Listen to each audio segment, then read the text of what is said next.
Hoy día vamos a tratar de las principales corrientes del liberalismo, como dice el título. Uy, ¿qué pasó? Ah, ya. Primero, empecemos por qué es el liberalismo, ¿no? O sea, hay tantas corrientes, tantas vertientes, pero hay un núcleo principal, ya, bueno, por lo menos el núcleo con el cual fue concebido. Entonces, eso es algo que no debemos perder en cuenta. Acá estamos yendo ya un poquito al grano, sin mucho redondeo. El liberalismo es la filosofía política, moral y económica. Acá yo hago énfasis en económica porque generalmente gira alrededor de la economía, que defiende la libertad individual, limitación del Estado, igualdad ante la ley.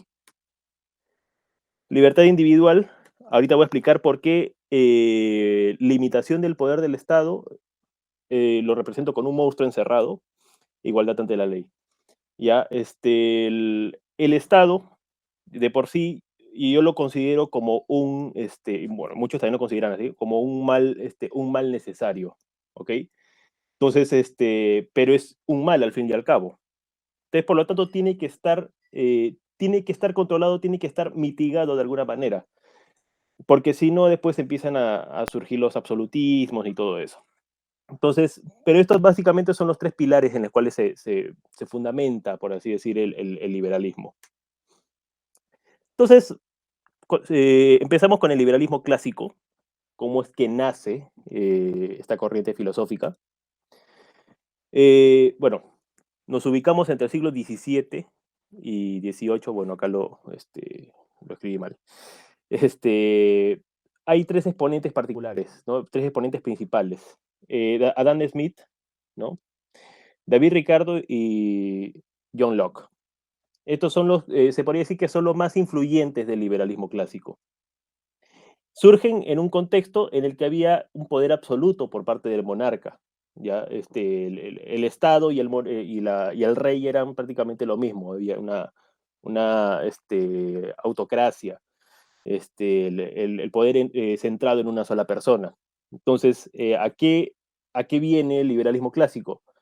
Justamente a oponerse a que el poder en una nación dependa solo de una sola persona, por lo tanto haya arbitrariedad al momento de la administración pública, ¿ya? A la intervención del monarca o el Estado, que como dije, en este caso es prácticamente lo mismo, ¿ya? En los asuntos civiles. O sea, el, prácticamente era el rey quien en aquella época decidía muchas veces sobre la vida de las personas de manera muy arbitraria, ¿no? Ah, y este punto que es importante, es en respuesta al mercantilismo, y acá entramos al lado económico. O sea, en aquella época, ¿no? La, la forma de economía, el sistema económico era lo que se conoce como el mercantilismo. Y era pues que habían, o sea, empresas, si le podemos llamar empresas, ya que estaban muy ligadas al poder del Estado. Entonces prosperaban gracias a que estaban amarrados prácticamente, ¿no? El privado, ¿no? El empresario, entre comillas, aunque bueno, hay mucha discusión sobre eso, ¿no? Con el poder del rey, con los favores del rey. Entonces, justamente el liberalismo clásico viene a criticar ese sistema, ese modelo. Entonces, es lógico, ¿no? Porque el mercantilismo, al fin y al cabo, ¿qué es lo que te crea por ese mismo sistema? Monopolios. Entonces, eso es lo que existía en esa época, prácticamente. Monopolios, justamente gracias al favor del, este, del Estado, del rey, de la aristocracia. Ya, este es importante, la independencia de Estados Unidos. Porque acá es donde prácticamente se pone muy en práctica esta doctrina filosófica. Eh, Estos son Thomas Jefferson y John Adams, si no me equivoco. Sí. Ellos son los que fundaron prácticamente la nación norteamericana y los principios de la nación norteamericana. Justamente fueron inspirados en Adam Smith desde el punto de vista económico, ¿ya? Y desde un punto de vista más filosófico, por John Locke, ¿ya? Estos son los principios con los cuales fue fundado los Estados Unidos. Acá es donde surge esta banderita, ¿no? Este símbolo que muchos identificamos en este contexto, en el contexto de la Revolución Norteamericana. No me pisotees. Así es como se podría traducir esta expresión, ¿no? Bueno, es una cascabel en posición defensiva, advirtiendo, ¿no? Para los que de repente no conocen muy bien de biología, ¿no? De ese tema, las cascabeles, ¿no? Las serpientes de cascabel, siempre se ponen en una posición defensiva y siempre agitan la sonaja antes de atacar. O sea, antes de atacar a alguien que no va a ser su presa, ¿no? O sea, por ejemplo, a un animal grande, ¿no? No sé, a un jaguar o lo que sea. La cascabel siempre primero advierte, primero se pone en posición defensiva, ¿no? Hace sacudir la sonajita y después recién ataca cuando ya invaden su espacio. Entonces, a mí particularmente me parece genial este símbolo, esta expresión, porque justamente señala el principio de no agresión. Entonces, no es que la cascabel está yendo a atacar hacia una persona, hacia un animal, porque le gusta atacar, sino porque simplemente no quieren que invada su espacio, y eso es más o menos lo que está reflejando. Entonces, ese es el mensaje detrás de esta bandera, y esta bandera, como lo mencioné, surge en el contexto de la independencia de los Estados Unidos. Esta es justamente la constitución, ¿no? La Carta Magna de los Estados Unidos. Y acá está bueno, un extracto, ¿no? Todos los hombres somos creados iguales, igualdad jurídica, ¿no? Bueno, puede estar muy ligado al tema de la religión y todo lo que quieran, pero la idea es esa. Los hombres somos iguales en cuanto a dignidad, todos los hombres somos iguales, creados iguales.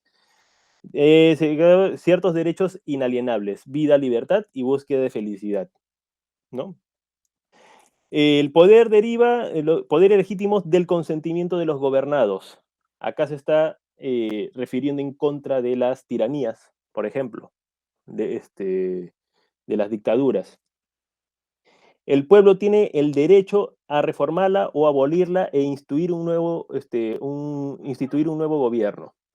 Esto, por ejemplo, es uno de los fundamentos de la propia Constitución norteamericana, porque en su tiempo el- los que fundaron los Estados Unidos se preguntaron, ok, vamos a tener una nueva nación, perfecto, pero tenemos un problema. ¿Qué pasa si de acá a no sé, de acá a unos años, en el poder llega pues un tirano, llega un dictador, ¿no? Bueno, que por ejemplo acá en Latinoamérica es de lo más común, ¿no? O sea, de tiranías nos hemos pasado pues gran parte de nuestra historia.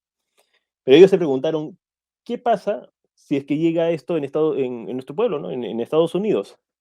Ahí justamente es que en el contexto de la Constitución norteamericana, eh, crean ciertos mecanismos para evitar que esto llegue. Por ejemplo, ahí está el tema de la segunda enmienda de los Estados Unidos, ¿no? Que habla acerca de que los ciudadanos tienen el libre derecho a la aportación de armas y todo esto, ¿no? Para defenderse de una tiranía. ¿Qué sucede? Que el, en Estados Unidos, en un inicio, y bueno, esto sigue como tradición, este, ellos hicieron una diferenciación muy importante entre lo que es el pueblo norteamericano, la sociedad norteamericana y el Estado, ¿ya? Y es por eso que al pueblo norteamericano o sea, les dan la herramienta, les dan la posibilidad de poder abolir una tiranía en los Estados Unidos en caso de que justamente pues llegue un gobierno dictatorial. Acá es donde se hace efectiva es donde se hace efectiva el derecho a abolir un gobierno. Algo que es impensable acá en el Perú, ¿no? O sea, en el Perú o en Latinoamérica en general puede entrar una tiranía, una dictadura y bien difícilmente nos libramos de eso. Entonces, en el liberalismo clásico surge una divergencia, ¿ya? Por el lado está Thomas Paine, por ejemplo, que es de corte progresista, y Edmund Burke, que es de corte más conservador. O sea, acá es donde empieza la primera, o sea, la primera, como que un cisma dentro de dentro del liberalismo clásico, ¿no? Bueno, hubo incluso un libro que escribieron sobre el debate que tuvieron en su tiempo Thomas Paine y Edmund Burke. Bueno, pero más o menos esa es la idea. O sea, dentro de las ideas del liberalismo clásico hubo una bifurcación. Entonces, este es uno de los responsables, por así decirlo, de esta bifurcación, que él es John Stuart Mill, por si acaso, y él dice, ¿no? Se necesita también protección contra la tiranía de la opinión, ¿no? Y sentimientos prevalecientes contra la tendencia de la sociedad a imponer por medios distintos y penas civiles. Acá es donde justamente ya empieza a entrar el progresismo dentro del liberalismo en el mundo en sí, en el mundo en general, y muy en particular en el mundo angloparlante, ¿no? En la anglosfera. Entonces, acá cabe hacerse la pregunta, protección, ¿cuándo una opinión o cuándo se tiene que proteger de una opinión o cuándo se tiene que proteger los sentimientos o de los sentimientos de otras personas? Entonces, no estás creando una tiranía para, para protegerte de otra tiranía, entre comillas.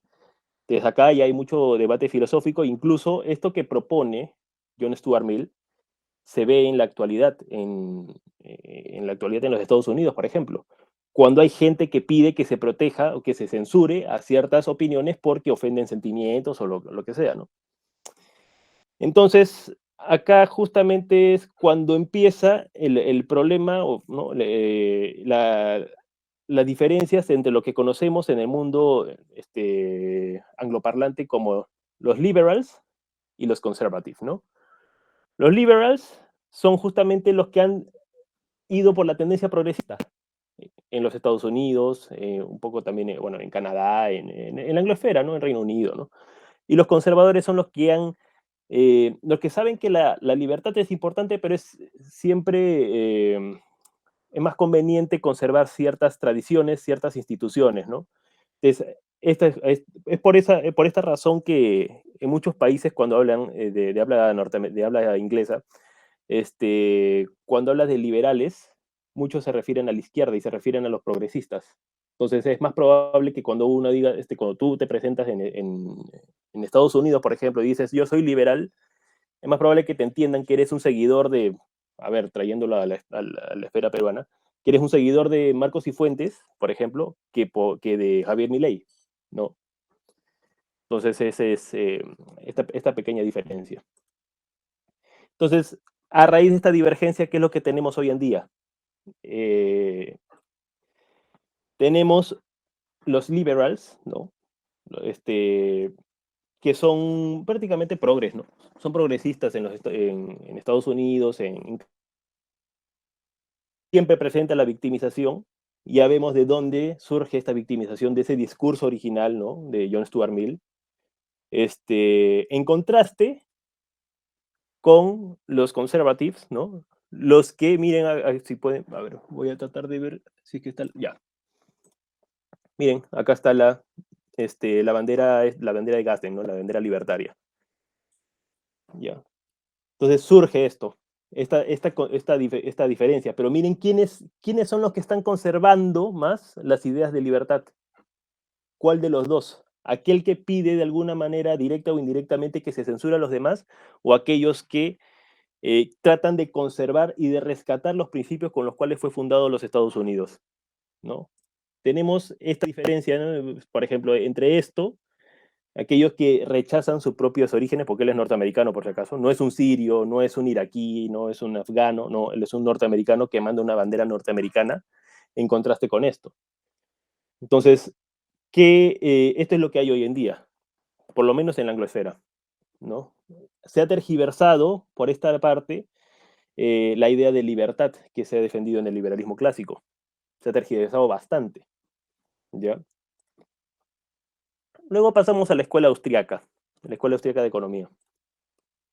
Bueno, estos son las principales características. Si el liberalismo clásico se opuso en su momento al mercantilismo y a las tiranías, a los absolutismos, a las monarquías absolutas. La escuela austríaca surge como respuesta justamente a los totalitarismos europeos. Tenemos por un lado, por ejemplo, el fascismo italiano, el nacionalsocialismo alemán y el comunismo soviético. Si bien es cierto, el fascismo italiano y el nazismo eran aliados entre sí y veían como enemigo al comunismo soviético, hay muchas semejanzas entre los tres sistemas. Ambos, por ejemplo, tienen la presencia del Estado es imperante, ¿no? En toda la nación. O sea, ya sea fascista, nazi, lo que sea, el Estado siempre está presente. Si bien es cierto, a diferencia del comunismo soviético, donde el Estado tenía los medios de producción, ¿no? En la Italia fascista, en el nacionalsocialismo alemán, habían empresas privadas, sí, empresas privadas, pero todo bajo políticas de Estado. O sea, la producción de una empresa en Alemania en aquella época no dependía de la planeación de la empresa en su momento, ¿no? De la empresa pues, de Volkswagen, por ejemplo, no, sino venía de una orden de arriba, del Politburo alemán. Ya, a todas esas ideas, a todas esas, o sea, todos esos regímenes de carácter totalitario, donde el Estado está presente en todo, ahí surgen las ideas de la Escuela Austríaca de Economía para oponerse a este modelo. Entonces, los austríacos retoman un poquito el carácter de ciencia social de la economía, ¿ya? Porque la economía había pasado a la matematización. O sea, en la economía ya todo se empezaba a manejar como si fuese una ciencia exacta como la física, por ejemplo. Entonces, un momento, las personas no somos moléculas, no nos comportamos de una manera tan autómata. Entonces, las personas tienen razonamiento y tienen sus propias ideas, sus propias motivaciones, y bueno, eso es un poquito lo que trata de rescatar la escuela austríaca. Por eso es que los autores de la escuela austríaca no usan matemáticas, prácticamente. Usan razonamiento. Bueno, acá están los principales representantes de la escuela austríaca. Después voy a mencionar a dos más que a mí en particular me parece que son, deberían tener más importancia de las que se les da. Karl Menger, por ejemplo, Karl Menger, por si acaso, ha sido maestro de Mises, para que tengan el dato. Él habla acerca del valor subjetivo de las cosas. Y esto es algo que ya habló Rafa en su momento. A ver, hasta Adam Smith, o sea, con Adam Smith y esto después lo tomó Marx en el año más tarde, la idea imperante era sobre el valor trabajo. O sea, las cosas estaban de acuerdo, tenían valor de acuerdo a la cantidad de trabajo que se había invertido en ellas. Entonces, o sea, esta idea pues queda perenne hasta inicios del siglo XX. Porque Karl Menger es recién en el siglo XX, a finales del siglo XIX, inicio del siglo XX. Entonces, él se echa abajo esta idea de que, bueno, las cosas no necesariamente tienen que valer por el trabajo invertido, porque bien un celular, como lo mencionó la semana pasada Rafa, puede valer, o sea, puede costar menos trabajo porque hay automatización y porque ya hay toda una tecnología para preparar ese mismo celular que una silla que puede demorarte mucho más y la silla no va a valer más que el celular, ¿no? Entonces hay un carácter subjetivo en el valor, ¿no? Entonces es uno de los aportes en la escuela austríaca que viene de parte de Karl Menger. Ludwig von Mises, él habla acerca de la praxeología, él pone en la mesa este tema. Y es que básicamente en su libro La acción humana explica que este, eh, las, las acciones de los seres humanos están guiados por motivaciones. Entonces, de aquí surge pues la idea de que no podemos tratar a las personas pues como si fuesen moléculas, ¿no? O sea, no podemos hacer una semejanza muy estricta de la ciencia económica con la física, porque no somos partículas. Entonces, acá hay una pequeña diferenciación que es muy importante, ¿no? Y tenemos a Friedrich Hayek, que de alguna manera, siempre ha estado presente en nuestras discusiones, en discusiones políticas. Cuando nosotros decimos, ah, pucha, tú estás creyendo en ideas desfasadas, ¿no? El socialismo no funciona. Entonces, a veces muchos repiten, ¿no? El socialismo no funciona, el comunismo no funciona. Bueno, Friedrich Hayek, en su libro La fatal arrogancia, explica por qué justamente el socialismo no funciona. Habla acerca de la imposibilidad del cálculo económico del socialismo. Entonces te explica por qué, aun cuando de repente tú tienes a los mejores, a las mentes más brillantes del mundo, ¿ya? Y los pones a manejar una economía centralizada. Y no solo son gente brillante, ¿ya? En este supuesto, de repente son gente brillante y bondadosa. Aún así, la economía va a terminar siendo un desastre, porque hay ciertas condiciones que predisponen a que las cosas vayan mal en una economía centralizada. Todo eso lo explica Friedrich Hayek en su libro, ¿no? La fatal arrogancia. Él es, o sea, también es un aporte muy importante en términos políticos, sobre todo, ¿no? Yo, también, a mí también me gustaría hablar un poquito de Henry Hazlitt, porque para empezar, él, si bien es cierto, en Estados Unidos tiene una tradición liberal, bueno, del liberalismo clásico por su fundación y todo eso, eh, con el pasar de los años ha ido dejando esta tradición y ha ido abandonando un poco. Entonces, Henry Hazlitt lo que hizo fue introducir justamente la escuela austríaca, la economía, de economía a los Estados Unidos, ¿ya? Eh, Él hace una crítica al keynesianismo, y eso después lo voy a explicar en su libro, o sea, lo explica en su libro, lo voy a hacer mención. Entonces, él realizó aportes al sistema de precios, ok, todo chévere, pero ¿qué es lo realmente importante, a mi juicio, que aporta Henry Hazlitt? Justamente el simplificar el entendimiento de la escuela austríaca para la gente común y corriente. Justamente en su libro más famoso es Economía en una lección. O sea, te explica las ideas centrales que propone la escuela austríaca de una manera muy simple. O sea, tan simple que yo, o sea, yo soy partidario de que el libro Economía en una lección de Henry Hazlitt tenga que ser repartido, por ejemplo, en todos los colegios, para que sepan, por lo menos tengan una visión diferente a cómo les están enseñando las cosas. Es muy fácil de entender, por eso es que yo lo señalo. Tenemos también a Murray Rothbard, él es quien empieza a hablar, por ejemplo, del anarquismo del libre mercado, conocido como el anarcocapitalismo, ¿ya? Que muchos pueden estar a favor o en contra, pueden tener sus discrepancias sobre el sistema, pero bueno, esto es un aporte que él da. Él justamente enfatiza en el principio de no agresión, lo mismo que hemos visto ¿no? En la bandera libertaria de los Estados Unidos, ¿no? Ya, él hace énfasis en eso mismo, en el principio de no agresión. Tú no tienes por qué atacar a nadie en tanto no seas agredido, ¿no? O sea, es más o menos la idea. La libertad de intercambio de bienes, la indemnización por daños, bueno, son ideas, pues, interesantes, ¿no? Otro punto que a mí me interesa bastante de este aporte de Murray Rothbard es el paleolibertarismo. Esta es una nueva propuesta que él trae, que es justamente una especie de sinergia entre libertad y tradición. O sea, entre las ideas de la libertad y las ideas, del conservadurismo. Eh, Como hecho anecdótico, Murray Rothbard en un inicio justamente estaba más por el lado progresista. Y él como que vio que más o menos ese era el camino, ¿no? Liberalismo, un liberalismo progresista, pero luego se empezó a ir dando cuenta de cómo eran realmente las cosas y, bueno, y al final terminó lanzando esta propuesta, ¿no? El paleolibertarismo. Yo particularmente tengo mucha afinidad por esta propuesta, ¿no? Su obra más importante es El hombre, la economía y el Estado, por si alguien lo quiere buscar. Ahora tenemos el ordoliberalismo, que es también conocido como el capitalismo del Rin.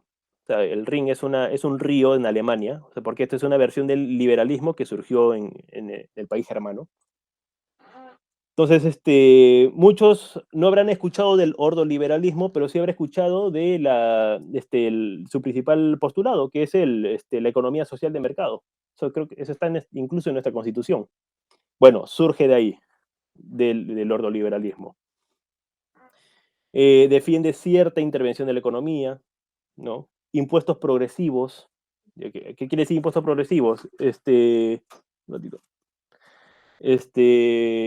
Los impuestos progresivos quieren decir que conforme vas ganando más, vas pagando más impuestos en términos relativos.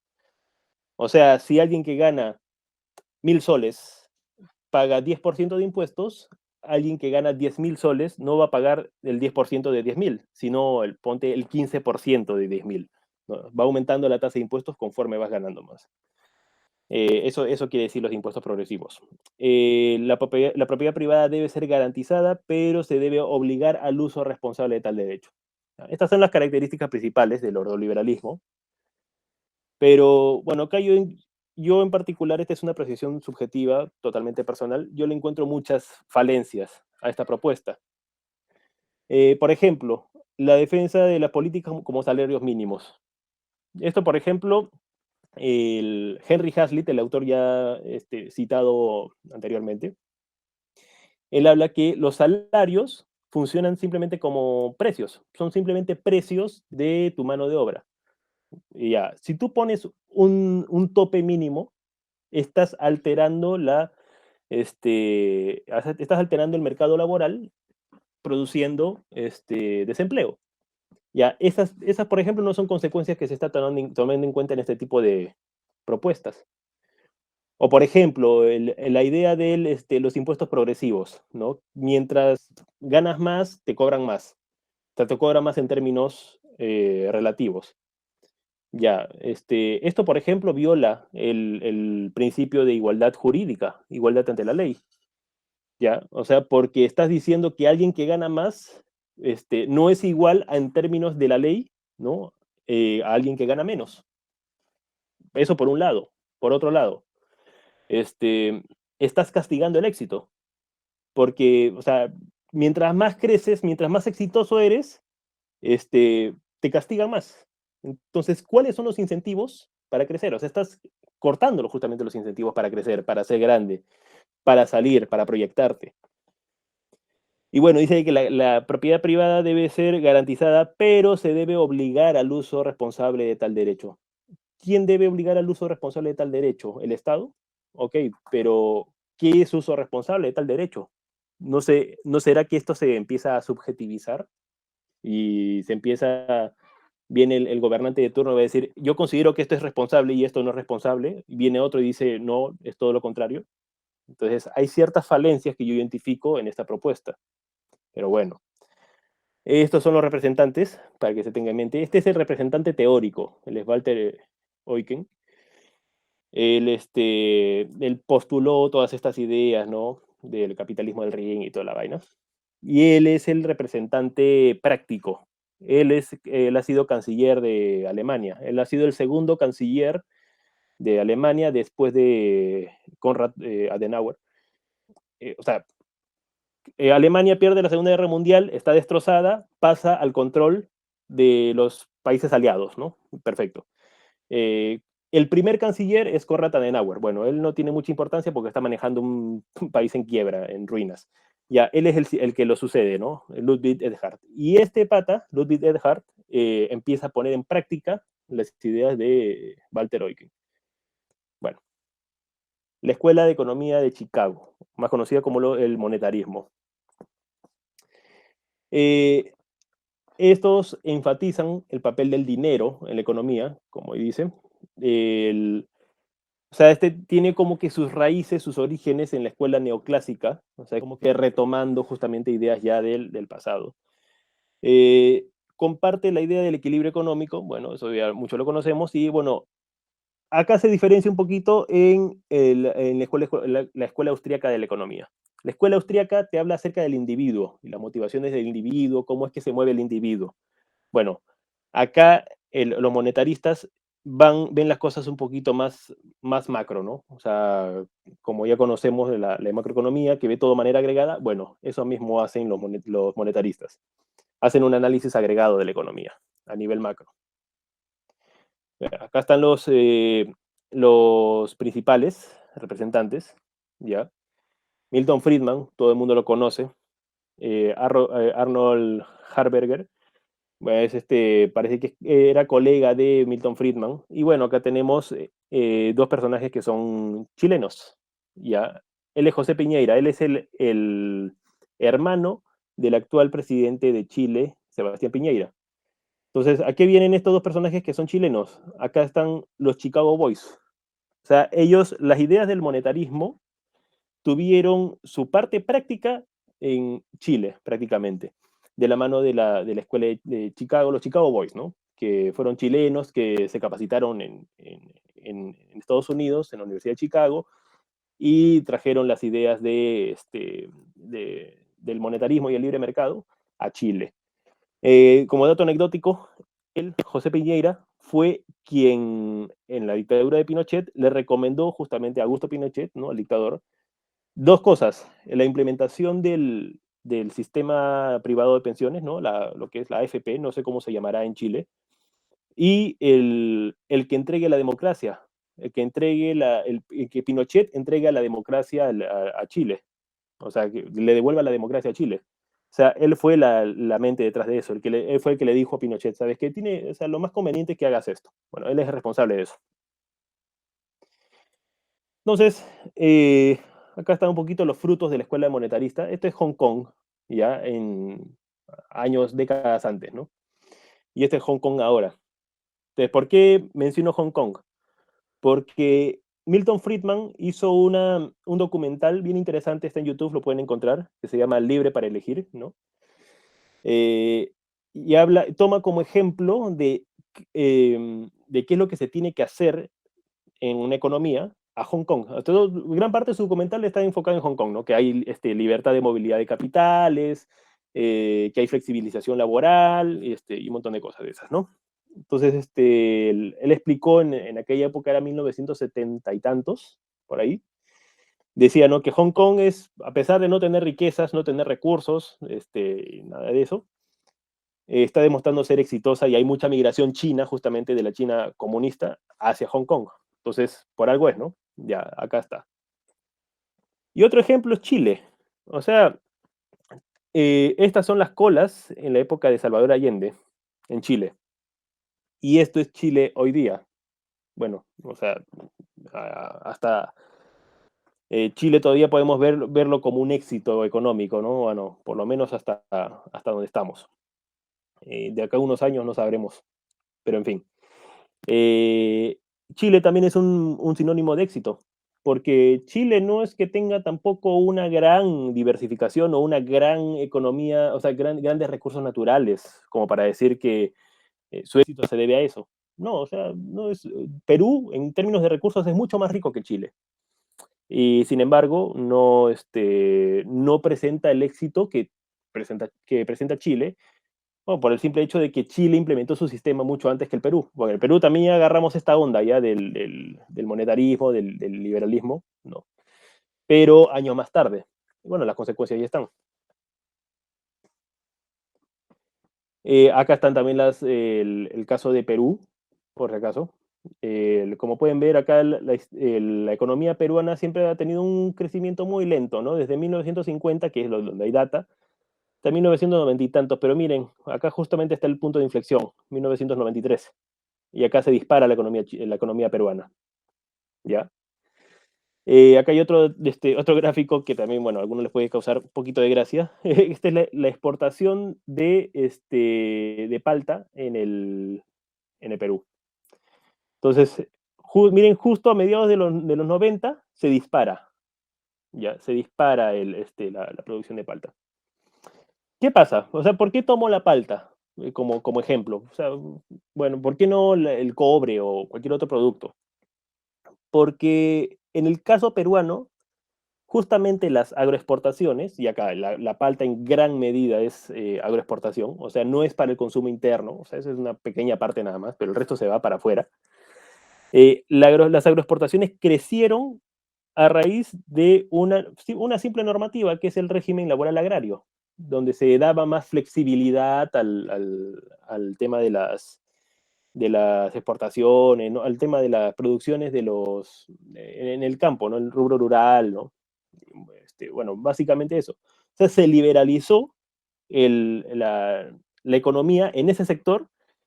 Y bueno, las consecuencias es que tenemos este gráfico, por ejemplo, que muestra cómo se dispararon las agroexportaciones. Esos son más divisas, ¿no? Son más empleo. En Ica, por ejemplo, hasta hace poco había 0% de desempleo ¿no? en esa región. Esa es consecuencia directa. Entonces, lo que muchos han intentado, bueno, no muchos en realidad, pocos, yo diría, o sea, han intentado es extrapolar ese modelo del régimen laboral agrario a otros sectores para que se contagie ¿no? esta tendencia hacia otros sectores de la economía, pero bueno, el discurso está en contra, ¿no? Que la explotación y que no sé qué más. Entonces, estamos retrocediendo. Al contrario, ahora lo que quieren hacer es tirarse abajo el régimen laboral agrario, a pesar del éxito que ha mostrado. Bueno.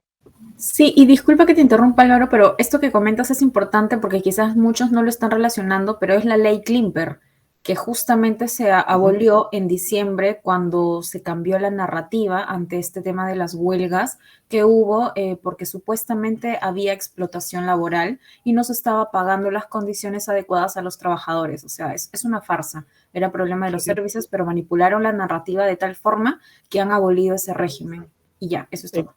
Exactamente, sí, exactamente, es tal cual. O sea, hay una manipulación tremenda, tremenda con el tema discursivo, ¿no?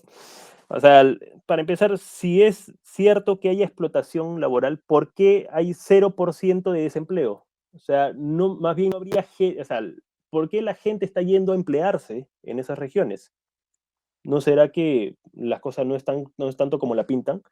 También hay presente el tema de la informalidad laboral. Entonces, pero no es políticamente conveniente atacar a la informalidad porque o sea, no hay réditos, ¿no? Mejor es que hay que atacar a las grandes empresas, ¿no? Entonces, muchas veces se usan las condiciones laborales que tienen los informales para culpar a los formales, a las grandes empresas.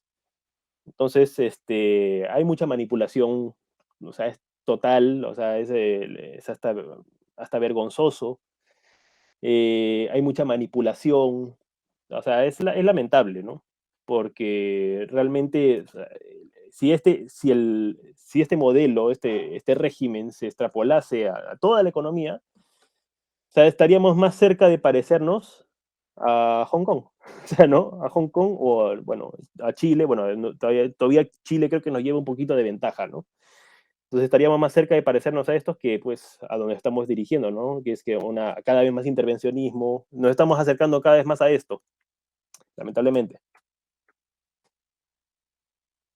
Bueno, ya para ir terminando, estos son los nuevos representantes del liberalismo. Acá vemos que tenemos de todo. O sea, tenemos, por ejemplo, liberales que son más progresistas, tenemos a Gloria Álvarez, por ejemplo, más conservadores, aunque hay muchos que dicen, no, que Agustín Laje no es conservador, no es liberal, él es un conservador. Bueno, a mí me parece eso muy discutible porque, para empezar, de todos estos que están acá, es Agustín Laje quien más escuché mencionar sobre la Escuela Austríaca de Economía y a citar datos y posturas filosóficas concretas, ¿no? Y muchas veces o sea, habla más acerca de que nos tenemos que alejar de la intervención. Entonces, ¿qué es, no? O sea, veo muchos que acusan, ¿no? A Agustín Laje muchos liberales que lo acusan de conservador y muchos conservadores que lo acusan de liberal. Entonces, no. Tenemos, por ejemplo, Javier Milei, que también he leído muchos liberales que lo acusan de conservador, ¿no? A pesar de que creo que queda clarísimo que la postura en la que está Milei. Tenemos el caso de Milei, por ejemplo, muy curioso, que él habla acerca de yo soy liberal, ¿no? Porque él dice, al de la izquierda no le interesa qué es lo que hagas en tu cama, pero sí le interesa qué es lo que haces con quién comercias, ¿no? O algo así. A los de la derecha sí les importa qué es lo que haces dentro de tu cama, ¿no? Pero no les importa con quién comercias. A mí no me importa qué haces en tu cama y todo eso. Bueno, de repente algunos han escuchado esa expresión, ¿no? Lo que dice Milei. Bueno, sin embargo, Milei, por ejemplo, está postulando en una coalición con conservadores y su discurso muchas veces lo toman como conservador. Sin embargo, está clarísimo que él apoya mucho la libertad económica y las ideas del liberalismo. Entonces, tenemos también el ejemplo de Vanessa Vallejo, que está también más tirada para la derecha conservadora, aún manteniendo las ideas de libertad económica. Tenemos a Axel Kaiser, del mismo modo, muchos dirían que él es conservador, Axel Kaiser, aunque no lo diga explícitamente. También tenemos a Juan Ramón Rayo, bueno, él habla de temas ya más estrictamente económicos, ¿no? Pero ¿a qué voy con esto? Tenemos libertarios de todos los gustos. O sea, muchos simpatizamos más con unos, más con, o con otros.